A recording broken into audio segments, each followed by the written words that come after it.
আপনি যদি না জানেন কিভাবে ভিডিও এডিট করতে হয়, কোনো প্রবলেম নাই। আপনাকে সফটওয়্যার অটোমেটিক্যালি ভিডিও এডিট করে দিয়ে দিবে। আপনি শুধু আপনার ভিডিও দিবেন, অটোমেটিক্যালি এডিট হয়ে যাবে। এটা কিভাবে সম্ভব? হ্যাঁ, এটা সম্ভব টেমপ্লেট ইউজ করে। তাও আবার আপনার হাতে থাকা একটি মোবাইলের অ্যাপ ক্যাপকাট দিয়ে আপনি সেখানে টেমপ্লেট ইউজ করে আপনার কিছুই করতে হবে না, ভিডিও ওই টেমপ্লেটে বসালেই অটোমেটিক্যালি এডিট হয়ে যাবে। সেটা কিভাবে করতে হয় সেটাই দেখবো এই ভিডিওতে। এই টেমপ্লেটটি বর্তমানে ট্রেন্ডিং এ রয়েছে। এই টেমপ্লেটটি ইউজ করে আমরা এক ক্লিকে ভিডিও এডিট করে ফেলবো। তো ভিডিওটি এখনই শুরু করবো, তবে শুরু করার আগে অবশ্যই চ্যানেলটি সাবস্ক্রাইব করে পাশের বেল আইকনে প্রেস করে দিবেন, যাতে করে এই ধরনের ভিডিও আপনি মিস না করেন। তাহলে আর কথা না বাড়িয়ে চলুন ভিডিওটি শুরু করা যাক। আপনাদের প্রয়োজন পড়বে দুইটি অ্যাপ্লিকেশনের। প্রথমে আপনারা চলে আসবেন গুগল প্লে স্টোরে। এখানে আসার পর ক্যাপকাট এই অ্যাপ্লিকেশনটি ডাউনলোড করবেন। এরপর আপনারা ডাউনলোড করবেন টিকটক এই অ্যাপ্লিকেশনটি। ওকে, এরপর আপনাদেরকে চলে যেতে হবে আমার ডেসক্রিপশনে। সেখানে গেলে একটা লিঙ্ক দেওয়া আছে, সেই লিঙ্কটি ওপেন করবেন। ওকে, লিঙ্ক থেকে আপনাদের এই ভিডিওটি ওপেন হবে। এখানে আসার পর একটা অপশন দেখতে পাচ্ছেন ক্যাপকাট ট্রাই দিস টেমপ্লেট, এখানে ক্লিক করবেন।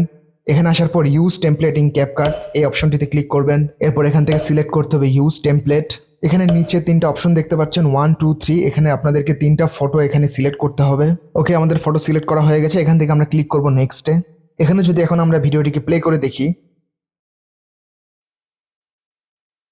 তো আপনারা দেখতে পাচ্ছেন কত সহজে আপনারা স্ট্যাটাস ভিডিও এডিট করতে পারলেন। এখন ভিডিওটিকে সেভ করার জন্য ঠিক উপরে একটা অপশন দেখতে পাচ্ছেন ডান সাইডে এক্সপোর্ট, এখানে ক্লিক করবেন। এখানে দুইটা অপশন রয়েছে, একটি হলো এক্সপোর্ট এবং একটি হলো এক্সপোর্ট উইদাউট ওয়াটারমার্ক। তো আপনারা ওয়াটারমার্ক ছাড়া সেভ করতে চাইলে এক্সপোর্ট উইদাউট ওয়াটারমার্ক এই অপশনটিতে ক্লিক করবেন, তাহলে আপনাদের ভিডিওটি সেভ হয়ে যাবে। তো এই ছিল আজকের ভিডিও। এই ধরনের ভিডিও আরো পেতে চাইলে অবশ্যই চ্যানেলটি সাবস্ক্রাইব করে পাশের বেল আইকনে প্রেস করে দিবেন। দেখা হবে পরের ভিডিওতে। আসসালামু আলাইকুম।